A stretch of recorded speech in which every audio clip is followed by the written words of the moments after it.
uh, uh, lesson na po tayo doon sa series na death or kamatayan. Yung una po na pag-aralan natin, yung kasiguraduhan ng kamatayan, the certainty of death. Pangalawa na pag-aralan po natin kung ano ang mangyayari sa iyo kapag ikaw ay namatay or what will happen when you die. At ito naman pong pangatlo ay isa po sa mga katanungan na madalas kong itanong ng mga nag-aaral ng salita ng Diyos. At ang tanong po ay, ano ang mangyayari doon po sa mga tribo, doon sa may mga tribes sa Africa, mga pygmies, mga hindi nakarinig ng salita ng Diyos? Sila ba ay pupunta sa impyerno?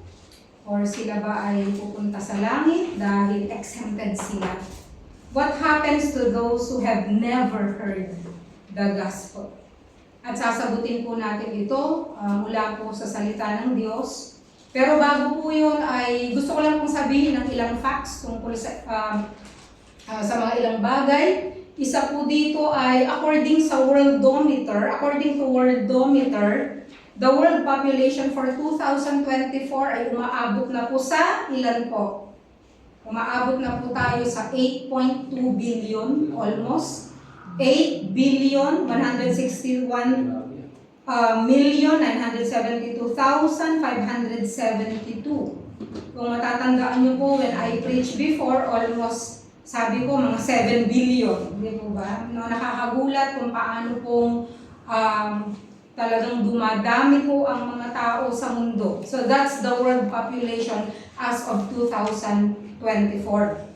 And now, pupunta po tayo doon sa world population naman by religion sa year 2023. Okay, last year. So according to the data, ang Christianity po ay 30.74%. Christianity. That is 2.3 billion. Ang Islam ay pumapangalawa, 24.9, na napakabilis na tumaas dahil last year lang, ito po ay 23% lang. Pero ngayon, biglang taas, 24.9% po ang Islam ngayon, and that is almost 2 billion, 1.907 billion na tao ngayon ang Islam na nahahati sa Sunni at saka sa Shia Muslim. Dalawa lang talaga ang division po ng Muslim. Unlike sa Christianity na napakadami na mga denominations ng Christianity. So yung Christianity na nabanggit ko po kanina, hindi po nangangaluhulugan na Christian talaga. But those who claim that they are Christians. Halo-halo na po ito. And then, ang pangatlo po ay yung secular, non-religious, yung mga agnostic, yung mga atheist. Pag sinabing agnostic, ito yung mga tao na kaya merong Diyos o wala, we don't know. Or kaya kung merong Diyos o wala, I don't care. Okay? At meron din yung atheist na hindi naniniwala sa Diyos. At meron yung mga secular na wala akong religion. Okay? Sila po actually ay umahabot din po ng napakalaki, 1.1 billion, which is 16% almost ng population, 15.58, okay, ng population. And then meron po tayong Hinduism, which is 1.1 billion, that is 15.1%. That is understandable kasi nga po, alam natin na napakalaki ng population ng India. Okay? And of course, Buddhism, which is 6.6%. False religions na iba, 5.6%, Sikhism, 0.33%, and others na napakarami pong mga religions actually, mga cults, which is 1.2%. Okay. Ano po ang sinasabi ng data na ito? According sa mga Kristiyano at sa mga missionaries, in-interpret po nila ito sa apat. Kumbaga, meron din po silang percentage or pagkabahabahagi tungkol po sa populasyon ng mundo. Okay? Una, sabi nila, 1/3 of the world population belongs to some branch of Christianity. but it does not mean that they are going to heaven. Okay? So 1/3, kagaya ng sinabi ko kanina, ay nagsasabi na Kristiyano kami. Okay? Catholic says, we are Christians. Mormon says, we are Christians. SDA says, we are Christians. Anyone na nagsasabi or they bear the name Christ, whatever their denomination is, okay, pumapatak po sila dito sa 1/3 na population. Okay, ibig sabihin, lahat ng nag-claim that they are Christians. And then, 1/3 of the world has heard of Jesus, narinig nila ang tungkol kay Jesus, but they never heard the gospel actually presented to them in a meaningful way. Okay? 1/3 po ng world population, nakarinig po sila na merong Jesus. Pero hindi po na ipresenta sa kanila ng meaningful or makabuluhan kung ano nga ba ang gospel. Kung anong ibig sabihin. Okay?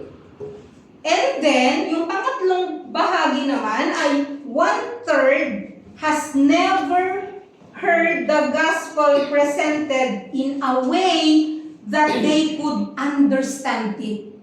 Kaya ganito po yun. Example, tayo po, naririnig po natin yung Buddhist, tama? Alam natin na mayroong religion na Buddhist. Pero naiintindihan mo ba kung ano ang katuruan nila? Hindi, di po ba? Okay, baligtarin natin. Ang mga Buddhist, naririnig din nila na may Jesus. Pero hindi nila rin maintindihan kung ano ang meron sa Jesus na yan o ano ang meron sa Christianity. Yun po ang ibig kong sabihin. They never heard the gospel presented in a way they could understand it. Kasi walang nagpapaintindi. Okay? Pero nakarinig.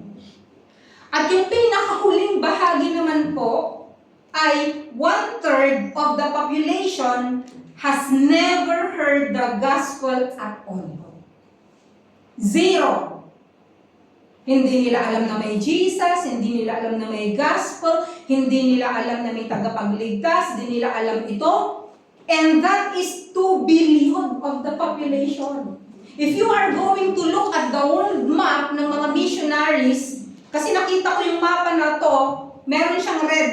Yung mga red na yun, ito yung mga tao na never pang nakapunta kahit sino para makapag-preach ng gospel. They have never been to these places. And so the question is this. How about these people? Natanong nyo na rin po ba to? How about these people? Ano ang mangyayari sa kanila kapag sila ay namatay? Will they go to heaven and have a free pass just because they were innocent? Or are they going to hell? Yun po ang tanong. At kailangan po natin malaman ito. No? Dahil ang sagot po nito ay matatagpuan po hindi sa haka-haka natin o dun sa sarili nating understanding, kundi ito po ay matatagpuan mismo sa salita ng Diyos. Okay? So, I believe that God is not silent about this because there is a signature text in the Bible which answers the question. And that is found actually in the book of Romans. Alam niyo po ba na yung book of Romans, dito po nakapaloob ang pinakadoktrina ng Christianity. Kaya napakagandang basahin. Ito pong aklat ng Roma na ito ay sinulat po ni Apostle Paul bilang isang treatise para sa lahat ng Kristiyano tungkol sa doctrine. Tungkol sa tao, saan pupunta ang tao, anong pagkakaiba nito doon sa kaligtasan na nagmula sa batas, at kung ano-ano pa. Ano? And gusto ko lang pong i-share sa inyo na si Paul po, nung sinulat niya po ang book of Romans, alam niyo po ba kung nasan siya? Nandun po siya sa Corinto. He was in Corinth noong sinulat niya ang book of Romans. Okay? And if we remember, si Paul po ay pinili ng Diyos, and if we remember yung kanya pong conversion and salvation, matatagpuan po sa Acts chapter 9. And then, pinagdudahan po siya ng mga Christians, di ba? Dahil sa kanyang nakaraan na pinapapatay niya ang mga tunay na Kristiyano. Pero napatunayan din nila na siya nga ay talagang kapatid.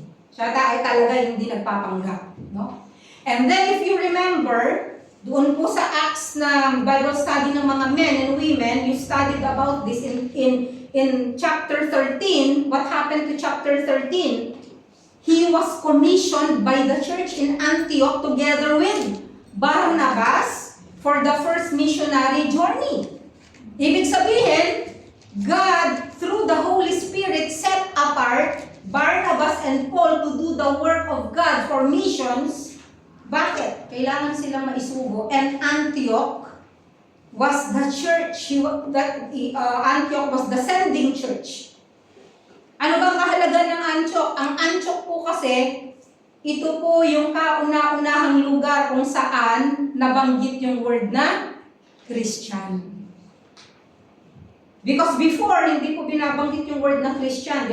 They just say the followers of the way, okay? Mga ganun lang. Pero yung word na Christian, ito po ay nag-start doon po sa Church of Antioch. Okay? So ano po nangyari? Nagkaroon siya ng first missionary journey. Ano po nangyari sa first missionary journey niya? Saan sila nagpunta? Sa Cyprus. And then bumaba sila, pumunta sila ng Jerusalem. Bumalik sila sa Antioch. Bakit sila bumalik sa Antioch? Kasi yun yung sending church. Bumalik sila doon kasi home base. And then they encourage again the church in Antioch. And what happened? Nag-set uli sila ng second missionary journey, right? At doon sa second missionary journey, anong nangyari? Sila ay papunta sana sa isang direction, but the Holy Spirit closed the door for them. At dito narinig ni Paul yung tinig. Ito yung tinatawag natin na Macedonian call, in which ang sabi niya, through a vision, may nagsasabi na, come here to help us. Ay, napag-aralan niyo yun. At nagpunta nga po sila sa mga lugar kagaya ng Thessalonica, Corinth, at kung ano-ano pa. At pagdating po doon sa, bumalik ulit po sila, pumunta ulit sa home base, setting to the third missionary journey. Okay, so ganito po ang nangyari. Bakit? Bakit pabalik-balik sila sa missions? Bakit pabalik-balik sila para pumunta sa mission? Bakit? Hindi nyo ba naisip ito? At bakit sa dami ng mga naranasan ni Apostle Paul, dito sa missionary journey na to, pabalik-balik pa rin siya? And you know what? I want to quote to you dun sa nakalagay sa Romans chapter 15. Sige, punta po tayo. Romans chapter 15. Sa ibang translation kasi, ang sabi niya, it's his ambition niya na makapag-preach ng gospel.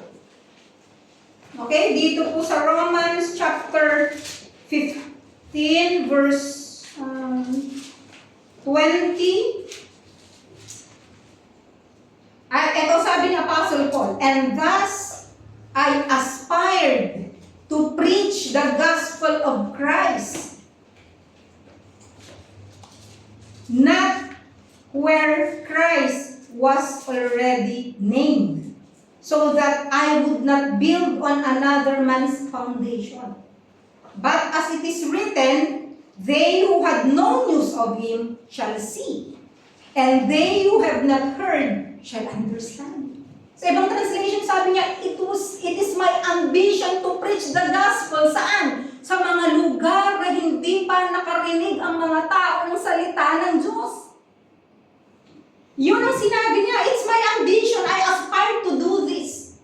Hindi dun sa may nakarinig na. Maraming mga pastor ngayon pumupunta sa lugar kung saan meron namang Christian church. Sumisingit pa dun. No? Or nakarinig na nga, may nagpa-Bible study na, iba-Bible study na din. Pero ang right po na gawain ay yung kagaya ni Apostle Paul, kung saan yung hindi pa nakarinig, doon ka pumunta. Para hindi masabi na ikaw ay nagbibuild doon sa kung saan meron nang nagtayo ng pundasyon. That is what Paul has said. No? And so balik po ako, napunta po ako doon, I'm sorry lang. Pero nabanggit ko lang po na it's Apostle Paul who wrote the book of Romans at maybe sa inyong mind, meron na rin kayo sa heart kung anong sagot doon sa katanungan, doon sa pamagat ng sermon ngayon. But I want you to go to Romans chapter 2, verse 12. Yung pinaka-main text po natin ay matatagpuan sa Romans chapter 2, verses 12 to 16. But I want to concentrate doon po sa verse 12a, no? Kasi po napakalaki at napakaraming oras ang guguguli kahit sa ilang passages lang po dito po sa book of Romans. Because it is very rich in doctrine. So dito po, sa verse 12, ang sabi niya, for all who have sinned without the law will also perish without the law. And all who have sinned under the law will be judged by the law. Sa New Living Translation po, yung pinaka-simple na translation, ganito pong sinasabi. Okay, makinig po kayo. When the Gentiles sin, okay, pag sinabing Gentiles, hindi Hudyo. Kasama tayo dito. Okay? When the Gentiles sin, they will be destroyed. Even though they never had God's written law. And the Jews who do have God's law will be judged by that law when they fail to obey it. Sa NASB translation, sabi niya, for all who have sinned without the law will also perish without the law. And all who have sinned under the law will be judged by the law. Inulit ko lang po. So dito po, sa verse na ito, makikita po natin ang dalawang kategorya ng mga tao. And I pray na makita nyo din. Una, those who have the written law. Makikita nyo? Are you following? Ang unang kategorya ay yung merong written law. And what is the written law? The Bible. Those who have the Bible. Pangalawa, those without the written law. Without the Bible. Maaari sasabihin nyo, wala naman nakalagay doon Bible Bakit sinabi nyo Bible? Okay. If you go to Greek translation, okay, si Hannah, secretary. Okay. You go to this passage, Hannah, Romans chapter 2, verse 12. Yung word dito na those who have the law. Ano po ang translation niya? The translation is nomos. Tama po ba ako? Nomos. Okay, so that is with the law. But you go to the place where it says, those without the law. Pero the same word is law. Anomos. Natandaan nyo pa, pag may a, ibig sabihin, no or not. It's a negation. Okay? So, ang ibig sabihin, dalawang uri lang ng tao makikita natin. Lahat na meron or alam nila yung written law. And the written law there is nomos, which means the law of Moses, that is Torah. Kasi during the time when Paul was writing the book of Romans, ang Bible lang noon ay yung Old Testament. The Torah. Okay? And during the time of Paul, sinabi nga niya sa book of Colossians, he actually said na he wanted to finish the Bible. No? Kasi siya naman talaga ang inilaan ng Diyos para ma-accomplish. Kaya napansin po ninyo, ang New Testament, halos si Apostle Paul po ang nagsulat. It's because the Spirit of God led him to write these things because of the revelations that God has given Apostle Paul. No? And so during that time, sinulat niya ito. Hindi lang para sa mga Romans, kundi para sa lahat ng mga mananampalataya.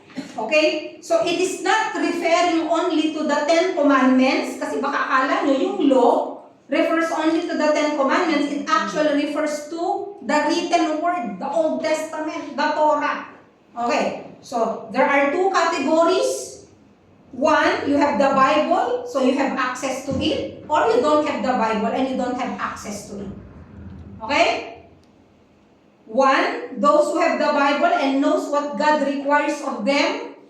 Meron kayong Biblia, nababasa nyo, kaya alam nyo kung anong nire-require ng Diyos sa inyo kasi nabasa nyo at narinig nyo. Or, those who don't have the Bible and who don't know what God requires of them.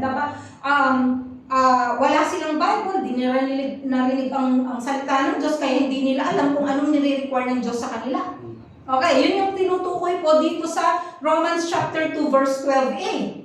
Okay? So pupunta po tayo dun sa una nga, those who don't have access to the Bible. Okay? Those who don't have access to the Bible, dalawang katangian nila. Number one, ano sabi dito? They have sinned without the law. Nagkasala na sila kahit nawala yung law. Tama? And pangalawa, they will also, the word also is very important. Okay, sabi niya, they will also perish without the law. Okay, so nakikuha niyo po ito? So ulitin ko yung sa New Living Translation, ang sabi niya, when the Gentiles sin, they will be destroyed, even though they never had God's written law. Yung pong salitang destroyed, ito po ay kapareho ng word na perish.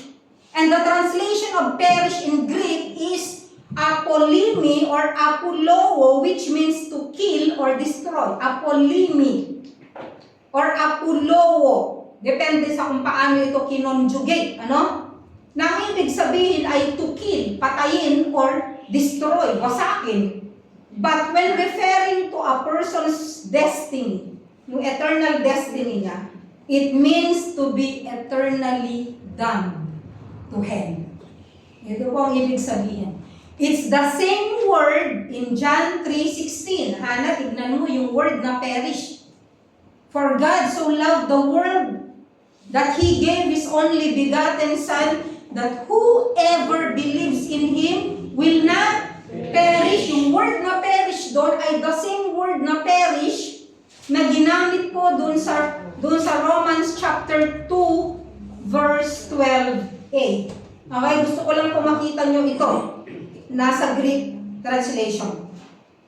And this one verse, sapat na. Marami pong verse actually na nagsusupport, but this one verse alone tells us what happens to those who never heard the gospel.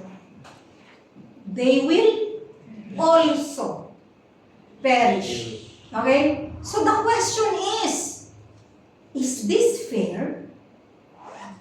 Is this just? Ito ba ay patas? Ito ba ay makatarungan?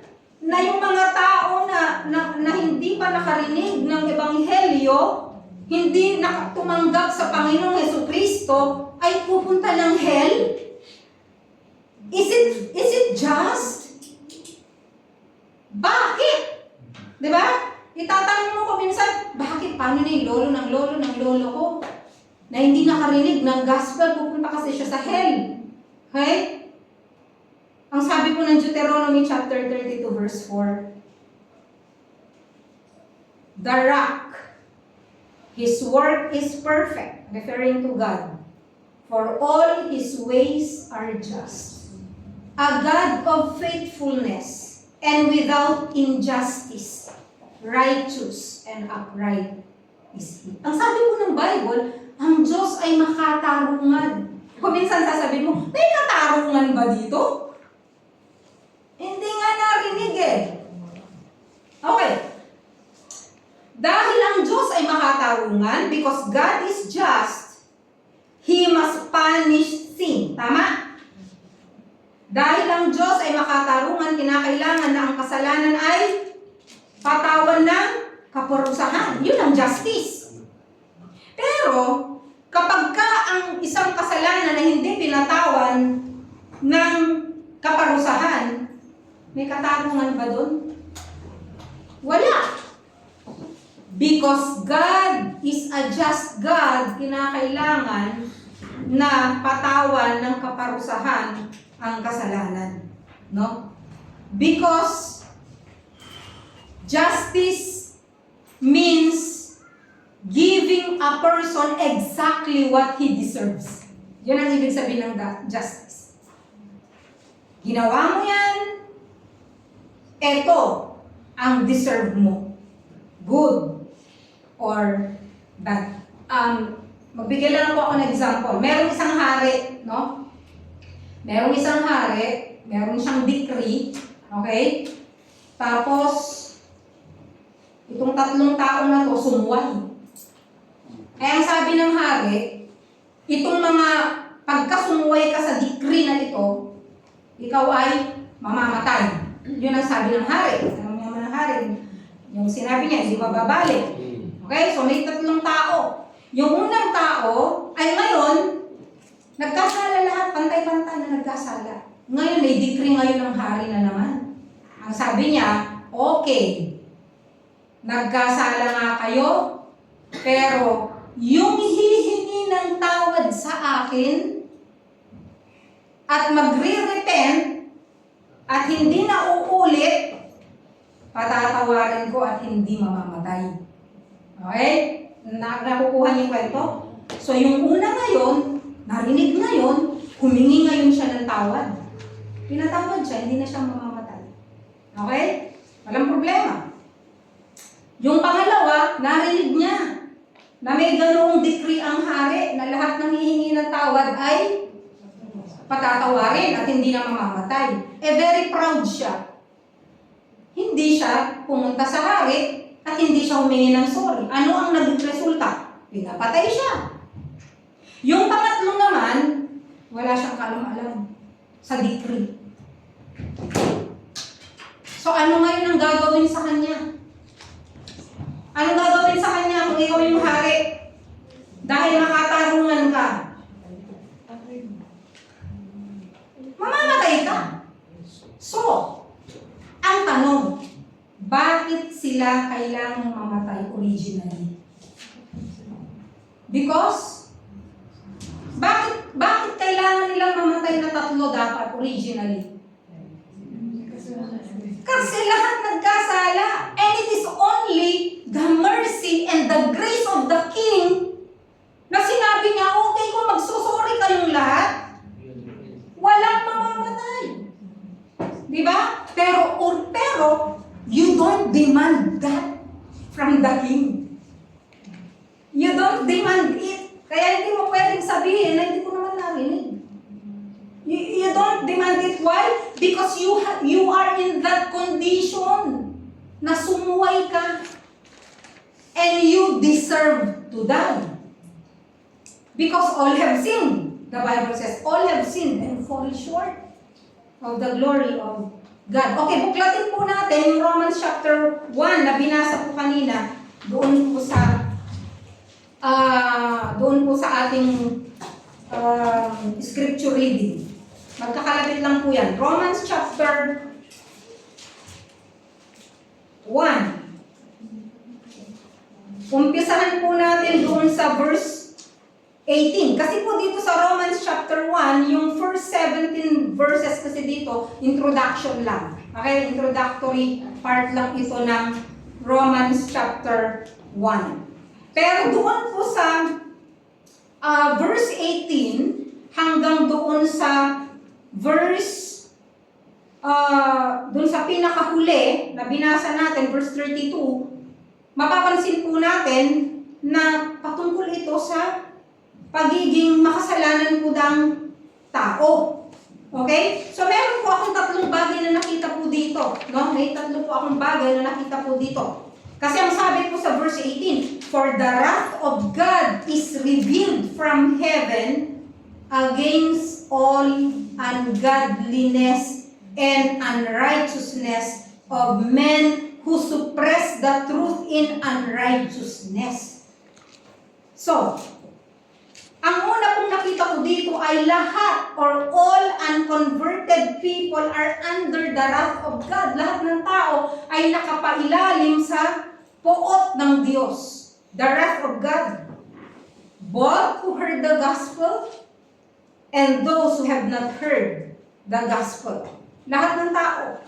Pangalawa, dun sa Romans chapter 1 verse 19, sabi niya, because that which is known about God is evident within them, for God made it evident to them. Since the creation of the world, His invisible attributes, His eternal power and divine nature have been clearly seen, being understood through what has been made, so that they are without excuse. So, ang sabi po dito, para lang maging simple, all people have received a general revelation that there is God.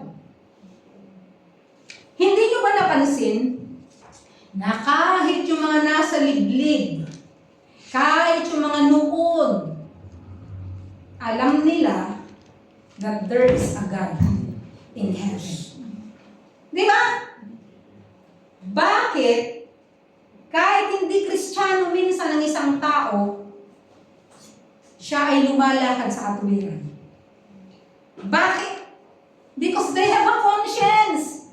Because God is revealing Himself to them also. No?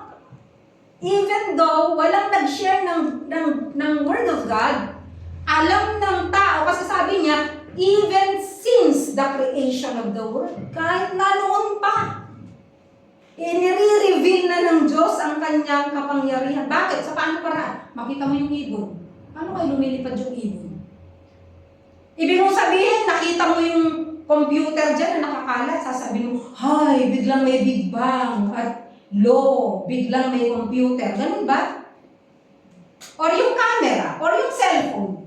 Pag nakita mo na nandiyan ang cellphone, ginagamit natin ang cellphone, sasabihin mo ba na, ay, bigla na lang nagkaroon ng cellphone, walang gumawa. God reveals Himself through creation. The complexity of nature, yun lang panganganak. Yun lang, bakit ang elepante, ilang months bago manganak? Bakit ang tao 9? Yung mga ganun ba? Bakit nagmumultiply kahit ang mga ang mga langgam? Bakit itong tamar ko walang kapareho? Ilang bilyon tao ngayon? 8 billion. Wala akong kapareho. Ilang bilyon na ng mga taong namatay at nabuhay. Wala akong kaparehong tamar. Yan ba? Hindi nyo naiisip? Because God has revealed Himself through creation and through our conscience so that man will not have an excuse. Hindi mo pa pwede, hindi ko kasi alam na may Diyos. No. Something in you says there is God. At napansin niyo po ba sa mga tribo-tribo, kahit sa mga batas nila, bawal pumatay, bawal magnakaw, walang Bible yun There is a moral law na sinusunod. Why? Because of the conscience. Because there's something within them. Ibig sabihin, ligtas sila? No. Yan ang masakit no? But, ang sabi ng Bible, you will seek me and find me if you seek me with all your heart. Kung hahanapin niyo ako ng totoo, ipapakilala ko yung sarili ko sa inyo.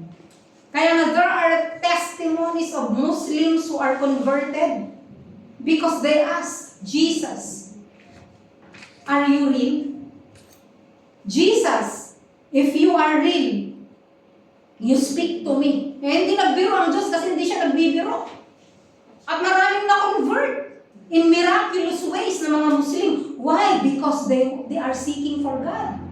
And I believe if a person is really seeking after God, may ipapadala ang Diyos sa kanya upang i-fulfill yung kanyang hunger and thirst for God. Alam niyo ba ba't tayo naligtas? Because something in our our hearts also is asking question. Or nagsisik tungkol sa buhay, tungkol sa kamatayan, tungkol sa buhay, tungkol sa Diyos.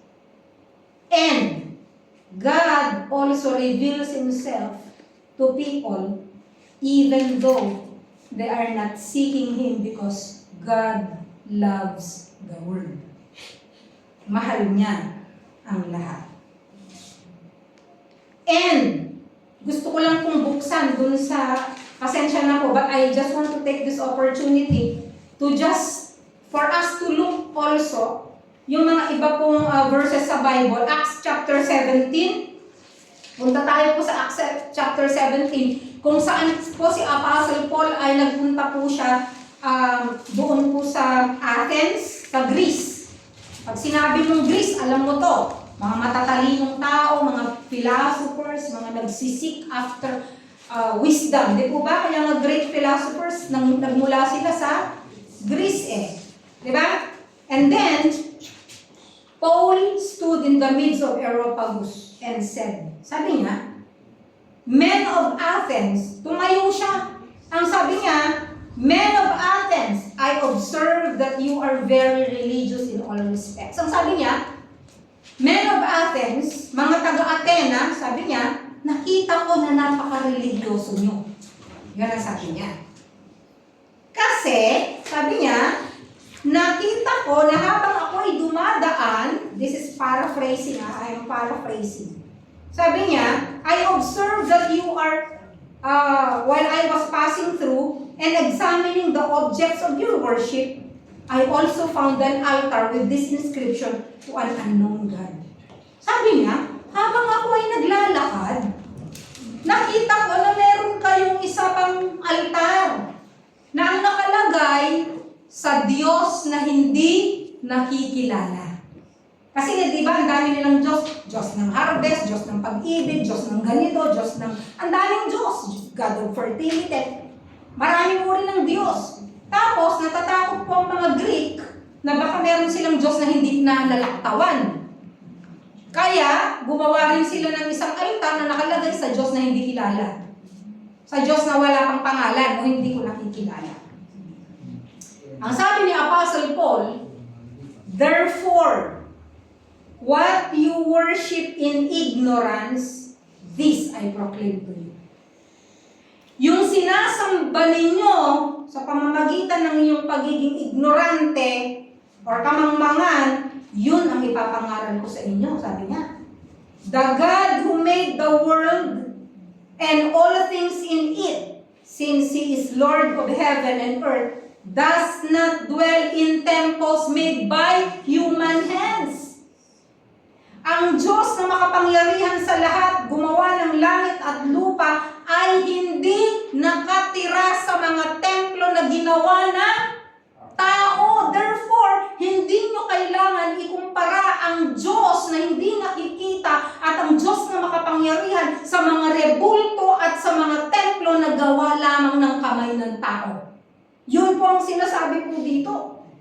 And doon, sabi niya, na para bang, nor He is served by human hands, as though He needed anything, since He Himself gives to all people life and breath and all things.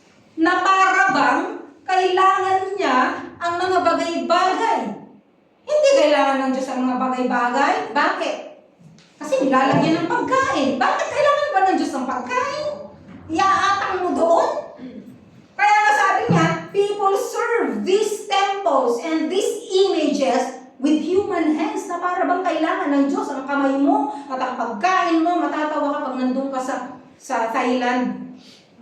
Bawat bahay doon, meron silang house of spirits in front of their house. Maliit na house.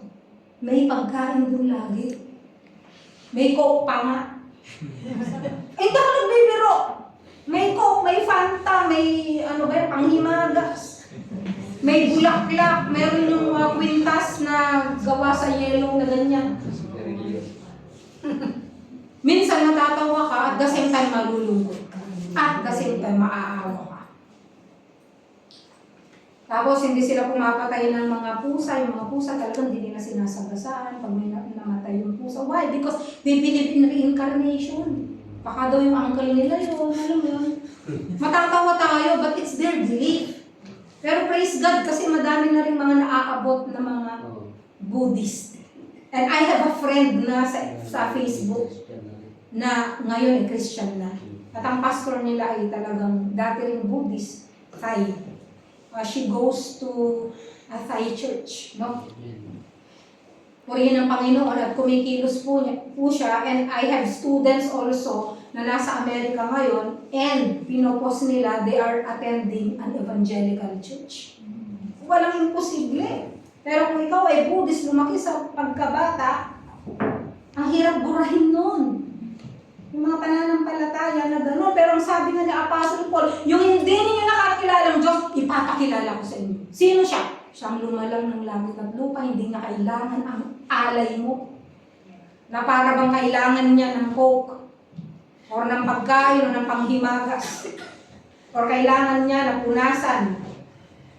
He made from one man every nation of mankind to live on all the face of the earth, having determined their appointed times and boundaries of their habitation. Grabe!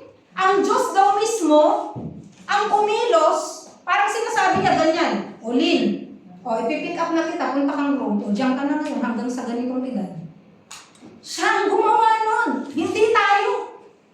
Ang sabi niya, He set up appointed times and boundaries of their habitation. Ibig pong sabihin, kahit na gusto mong pumunta kang manirahan sa kung saan, kung ang appointment ng Diyos sa'yo ay dito ka, kukunin ka niya. Kaya eto, nakabalik yung mga ibang kapatid. Amen? Pagandaan mo yan, ha? It's not your will, but it is God's will. Nakalagay po ito eh. That is the kind of God that we serve. Verse 27, that they would seek God if perhaps they might grope for Him and find Him.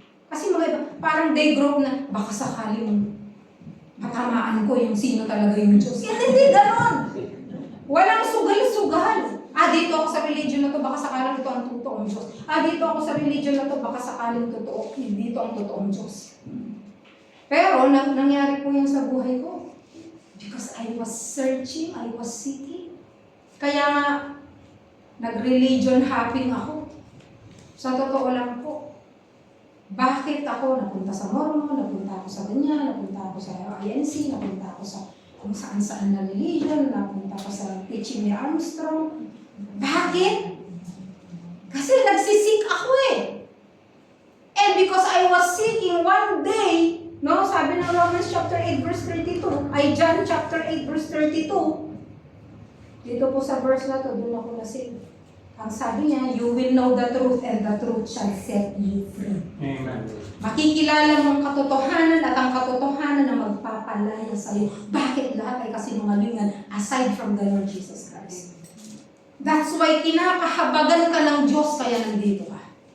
Paulit-ulit mong naririnig ang mensaheng ito, it's because mahal ka ng Diyos. Ito po ang point. No? And then sabi niya, for in Him we live and move and exist, as even some of your own poets have said, for we also are His children. Yan ang sabi po ng Bible. So balik po tayo doon sa message kanina. Sinabi ko lang po na hindi excuse ang kahit na sinong tao dahil po ipinahayag niya ang kanyang sarili sa atin. Okay? Yung kanina, all unconverted people are under the wrath of God. Okay? Romans 1:18. Pangalawa, all people have received a general revelation of God which makes them without excuse. That is Romans chapter 1 verse 19. Sunod-sunod lang po yun, yung binasa ko kanina. Pangatlo, all people reject the knowledge of God. Verses 21 to 23. Therefore, all are condemned. No? Ibig sabihin, pinakilala niya ang sarili niya sa tao. Alam ng tao sa puso niya kung ano ang tama at mali, subalit, ano po ang sabi ng Diyos, hinayaan ko na sila. Yun ang pinakamasakit. Pag hinayaan ka na ng Diyos, dun sa kasalanan na ginagawa mo. repentance. Yun ang masakit. At tumigas na ang iyong puso. No? So, yun po.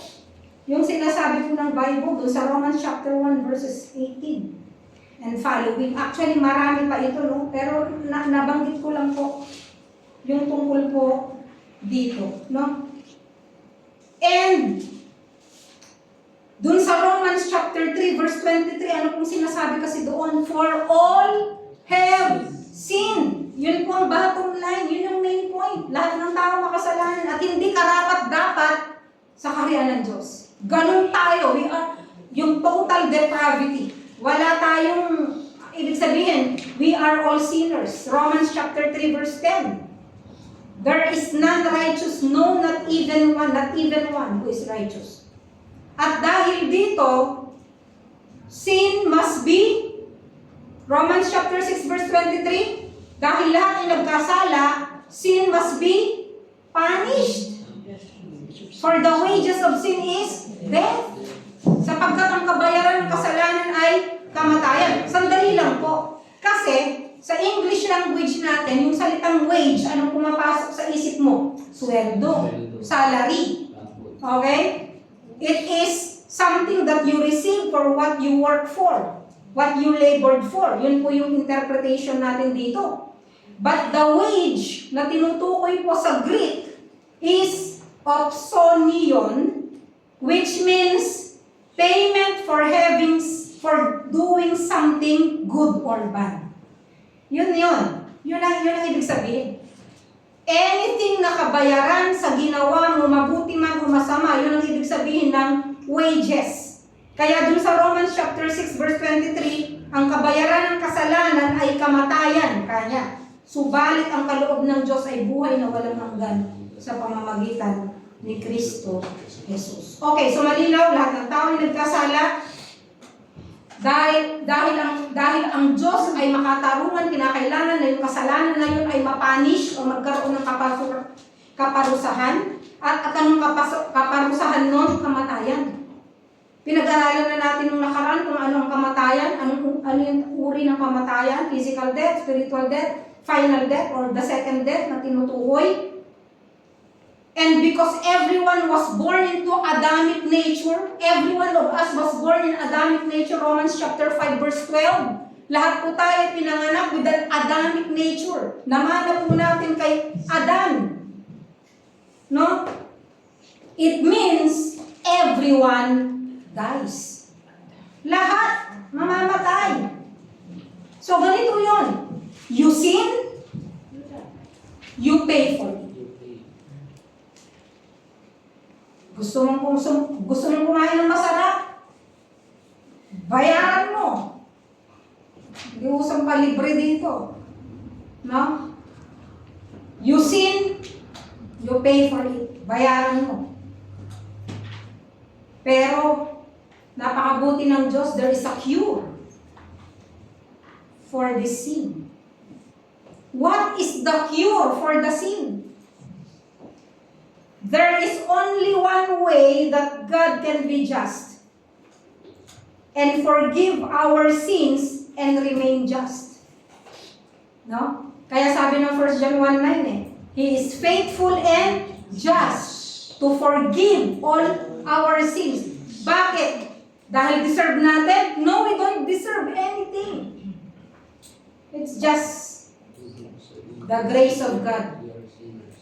So, that is the penalty of sin to be paid in full. Yun lang, kinakailangan yung kasalanan na yun, mabayaran. Alam niyo po ba, kapag sumakay ka ng bus or treno dito po sa Roma at wala kang ticket, anong meron ka?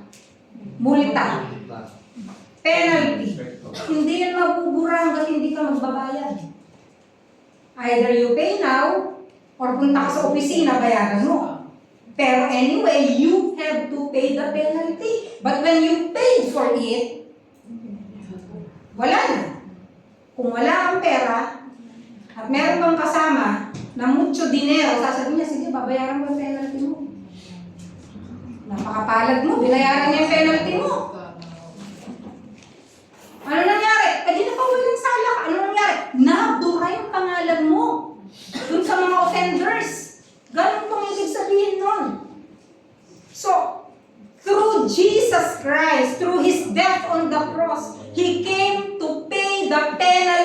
of our sin. Sana maintindihan po natin ito.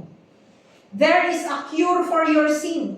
It is Jesus Christ who died for your sin. Siya ang namatay para sa mga kasalanan mo, para lahat ng mga kasalanan mo na ginawa noon na tumambak na, ay patatawarin lahat yun ng Diyos. Kinakailangan mo lang na humingi ng tawad. Talikuran ng kasalanan. At mag-trust doon sa pangako niya na hindi ka nga mamamatay pag humingi ka ng tawad. He fulfilled all righteousness, and so God did not compromise His justice. Ang Panginoong Jesucristo po, siya po yung nag-fulfill doon po sa lahat ng righteousness. Siya lang may karapatan na mamatay para sa lahat ng kasalanan. Kapag mahal na araw, kung sino-sino nakikita nyo nakasabit dyan sa puno. Kung sino-sino yung mga hinahampas sa likod. Pag naman nilakasan, handa ka mamaya. Diba? Because these are rituals na walang mga kabuluhan. Natatawa tayo pero wala talaga pong kabuluhan ang mga bagay na ito. But we have to believe that Jesus died on the cross to pay the penalty of our sins. Here's one way how to view salvation. Ganito po, no? Ang kasalanan ay parang isang malubhang sakit na meron ang tao. Sin, ganito yung po isipin ang salvation. Ang kasalanan ay parang isang matinding sakit na nakakahawa na ikakamatay mo. A sin or a disease that everyone has. And Jesus is the cure for that sin. No? And whoever receives Jesus is saved from the disease called sin, and those who do not receive Jesus dies in his disease. Nagets niyo po? Parang ganito yan eh. Noong nag-pandemic, hindi mabilang sa dami. Di ba? Sa China pa man, sabay-sabay, nagbabagsakan. Nakita niyo yun? Kuminsan kasi tayo, masyado tayong, mayroon tayo Alzheimer's eh. Or amnesia. Kuminsan madali tayong makalimot, di ba? Sa kabutihan ng Diyos. Pero papaalala ko po nung time ng pandemic. Nung time po ng pandemic, di ba ang daming namatay? Bakit? Bakit? Ang bilis! Pandemic talaga. Na namatay. Bakit po? Dahil sa anong dahilan? Dahil sa sakit. Anong sakit? COVID. Okay, bakit namatay ang mga tao? Hello? Bakit namatay ang mga tao noon? Hindi, bakit namatay ang mga tao? Ano ang pinaka-cause ng pagkamatay ng tao? Yung virus or yung sakit mismo. Okay? Pero, na-discover ang vaccine. At lahat po ng tumanggap ng cure, at yung mga cure na yon, ano po ang resulta? People who had the disease were healed because there was the cure also. Yung mga pinapainom. Ngayon, pag may COVID ka, inom ka lang ng Brufen, bibigyan ka ni Doc Miriam. Di ba? Di po ba? And then, they received the cure.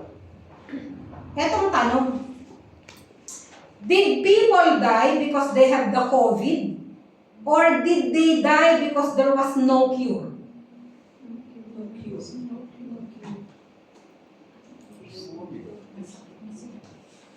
Okay, tanong ulit.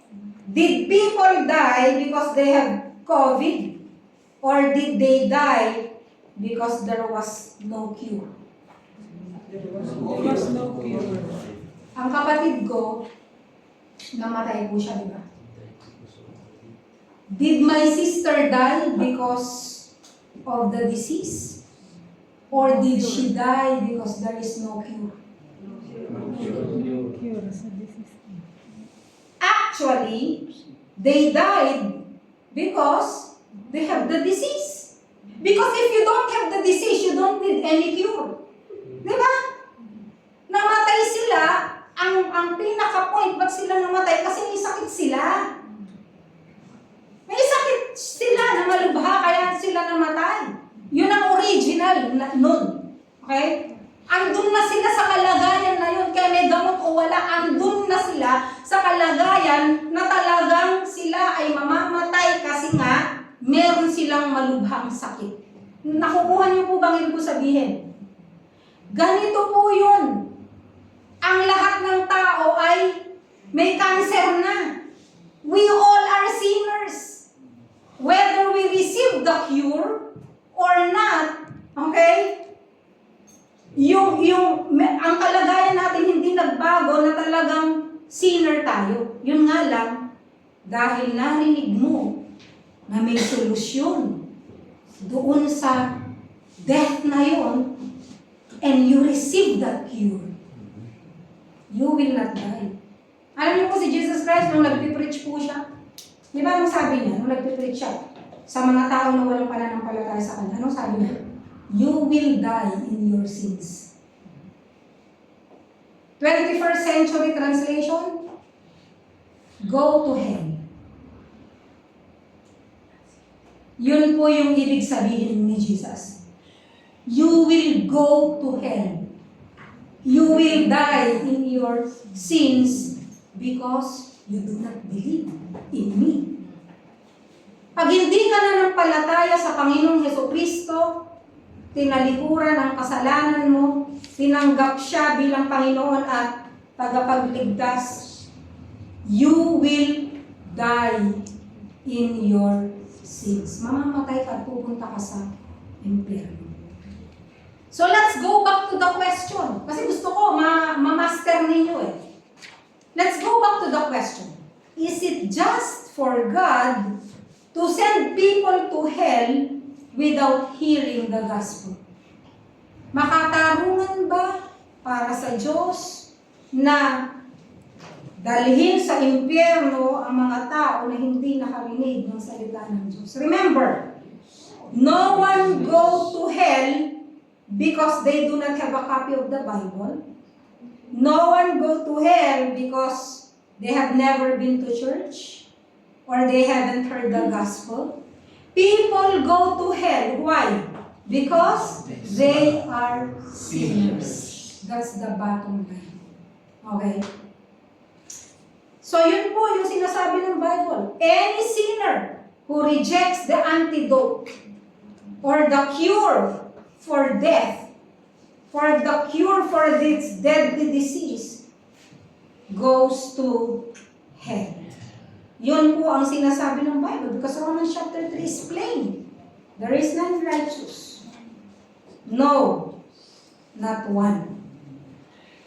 So, instead na itanong mo kung makatarungan ba, instead of asking, is it fair or just that God would send people to hell because they have not heard the gospel, you should ask yourself,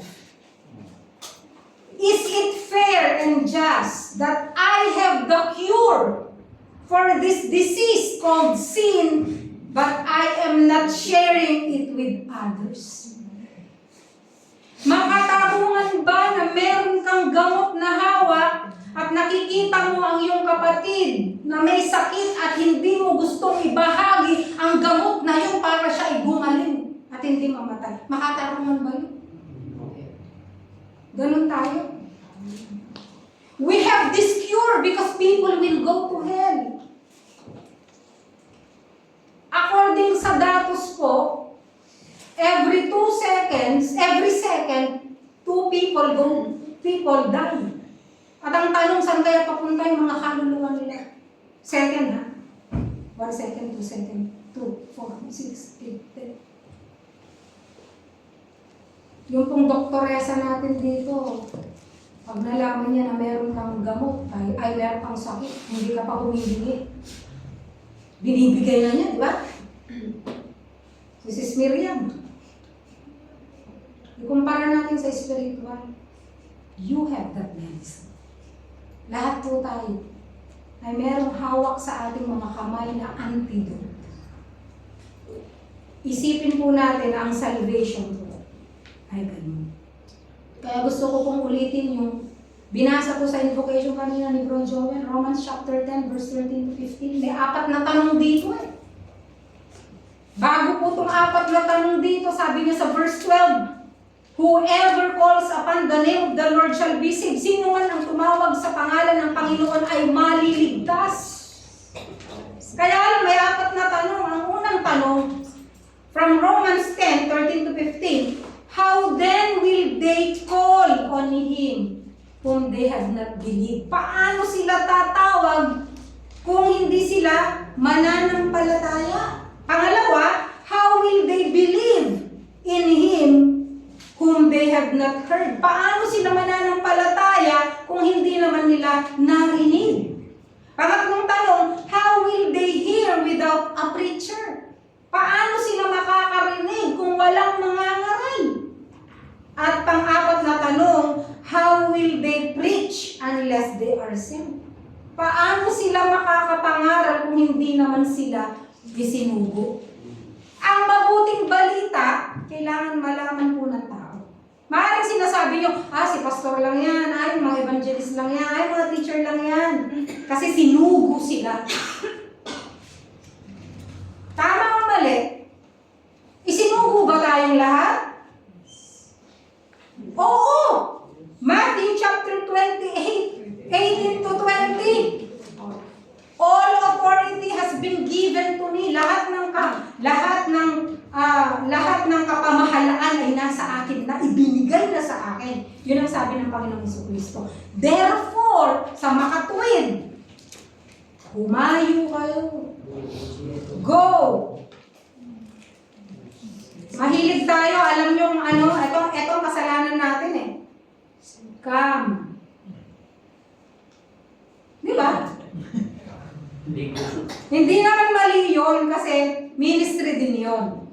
Natatawag ka para sa ganun, makarinig siya ng salita ng Diyos. Pero kung sa totoo lang, ikaw lang kaya mo yan eh.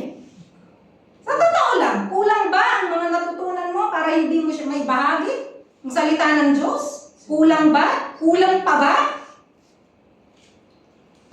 Kaya minsan, ayaw natin marinig yung go or humayo kayo. Ang gusto mo, come to church. Nasaan na ba yun?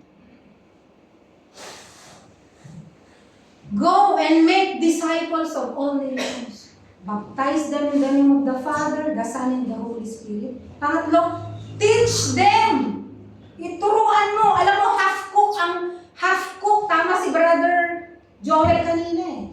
Ang ikinakalungkot niya ay yung nabahaginan nga niya ng salita ng Diyos. Wala namang magpa-follow up, walang magtuturo. Para kang nanganak at iniwan mo sa kalsada, walang mag-aalaga, kaya pinakamahirap talagang trabaho ang magpastor. Kasi ikaw yung magpapalit ng diaper pag nagkalat. Ikaw yung pipintasan kung anong itsura ng basta. Ano ba naman itong nanay na to? Ang dungis ng anak. Itong batang ito, walang modo. Diba? Palaging magulang eh. Tapos kung nagnakaw ka pa, kanino kang anak? Parang ganun din sa pastoring eh. Saan church ka? Nakita, nagpipindut-pindut ka. Sino pastor? Huwag na lang. Sino ang senior pastor na lang? Ay, sino yung founding pastor na lang? Diba? O kaya, pare, gumaganong-ganong ka dyan. Seglo. Diba? Kaya minsan, yung pastor, para yung nanay siya yung mag-aalaga, magpapalaki. Hanggang sa isang araw, hindi nyo nalimunin. Carlos Yulo ba? Kaya ibig po sabihin, ako po hanggang ngayon. That's why I love my pastors because I am where I am now because of them. Amen. Kaya kung ganun na lang, siguro nakikita nyo, ano ko namang problema, dapat kasi pastor ko, It's because I owe my growth to them. Yung mga pastor ko noon, lahat ng nag-pray sa akin, kahit yung mga lahat ng nagre-rebuke sa akin, nung time na yun, masama ang loob ko sa kanila. Pero right now, pinapasalamatan ko sila, tama pala sila. Diba?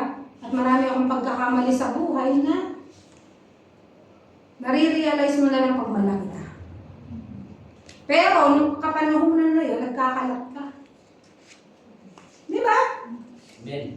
Trabaho natin yun na mag-alaga din ng kapwa mananampalataya. Yung kapwa mananampalataya, alagaan mo lalo na yung nabahaginan mo na salita ng Diyos. Diba? Alagaan mo, turuan mo, paano magbasa. Hindi yung sasabihin mo na, ano ba naman, katandaan mo nung Bible lang, hindi mo pa alam. Yan o, verse, ayun, ganyan o. Hindi po ganun. Tuturuan mo siya kung paano ang isang bata hindi marunong magsubo. Di ba yung bata pag sumubo, hit and miss kasi hindi niya nailalagay talaga sa tama. Minsan nga yung hindi niya hanggang sa lumaki. Kaya dapat po magtiyaga tayo. Kung minsan tayo po na magkakapatid, wala tayong tiyaga sa isa't isa. Ang ginagawa natin, alam natin yung kapatid natin may pagkakasala, do you take time to pray for them? O wala tayong ginawa kundi pag-usapan yung itong ginawa niya, ito na naman ginawa niya, itong ginagawa niya, ito din. Hindi na siya natuto, ito na naman siya. Pakipag-pray nga si kapatid na ganito. Ginagamit mo pa yung word na prayer. How dare you, di ba? Yung ipag-pray natin, mga kapatid, ipag-pray natin si ganyan. Kasi alam niyo ba, ganito, ganyan. Ini-spiritualize mo lang yung chismis. That's the reality. Ginagamit mo pa yung salitang ipag-pray para pag-usapan yung tao dahil ayaw mong i-keep sa sarili mo yung problema niya o yung diferensya niya. Can't we just keep it and pray for them? Ganun po dapat ang magkakapatid. Pero babalik po ako dun sa utos ng Panginoon. God is commissioning all of us. Maaaring sinasabi nyo, hindi ko kaya, kaya mo. Kasi ang sabi ng Acts chapter 1 verse 8, ano sabi niya? But you will receive power when the Holy Spirit comes upon you. You ask the Holy Spirit to come upon you, to baptize you with His power. And you will be my witnesses where? Jerusalem. Pamilya mo. Jerusalem, Judea, Samaria, and in the uttermost part of the world. We don't have to go to Africa. You know why? Labas ka dyan. You don't have to go to other parts of Asia. Bakit? Lumabas ka din. You don't have to go to Bangladesh. Andyan sila.